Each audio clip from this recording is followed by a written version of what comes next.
ఆర్క news కు స్వాగతం. కాకినాడ జిల్లా తొండంగి మండలంలో పంట కాలువలో కెమికల్ ట్యాంకర్ బోల్తా పడిన ప్రదేశాన్ని పరిశీలించిన జిల్లా పార్టీ అధ్యక్షులు దాడిశెట్టి రాజా పంట కాలువలో కెమికల్స్ కలువలేదని కూటమి నేతలు తప్పుడు ప్రచారం కానీ వాస్తవిక పరిస్థితులు వేరు. రైతులు ప్రజలు నష్టపోయేలా పారిశ్రామిక వ్యర్థాలను పంట కాలువలు చెరువుల్లో కలిపేస్తున్న పరిశ్రమలు, ప్రజల ప్రాణాలు అంటే లెక్క లేకుండా పోతుంది ప్రభుత్వానికి.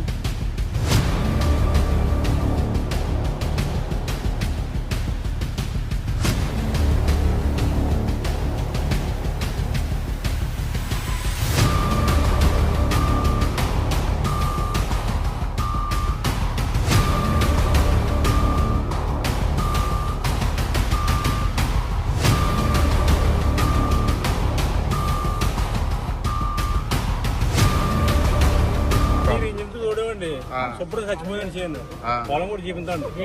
అప్పుడు మూడు నీరు వాటర్ తోడితే మూడోసారి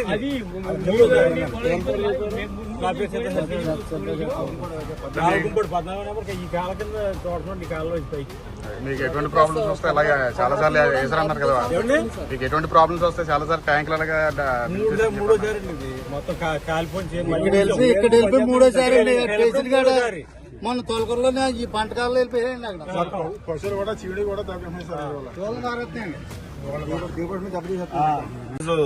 తొండంగి మండలం ఏవీ నగరం రెవెన్యూలో ఇక్కడ మంచినీళ్ళ ట్యాంకు కి అనుసంధానంగా ఉన్న కెనాల్ నుంచి పంట కాలంలో ఈటీపీ చేయకుండా ఇండస్ట్రియల్ వేస్ట్ తీసుకొచ్చి ఇక్కడ కలిపేయడం జరిగింది. ఇక్కడ లోకల్ గా ఉన్న రైతులను కనుక్కుంటే ఇది third time sir. Last December 29th కూడా ఇది ఇలాగే జరిగింది. అప్పుడు మేమందరూ ఆపి ఇచ్చేసాము. కానీ ఎలాగన్నా సరే ఈ పంటల కాలంలో తీసుకొచ్చి కలిపేస్తున్నారు. సుమారు 50,000 మంది, అంటే ఒక మేజర్ పంచాయతీతో సహా ఇంకొక 15 పంచాయతీలు, అంటే 16 పంచాయతీలు మంచినీళ్లు తాగే వాటర్ అది.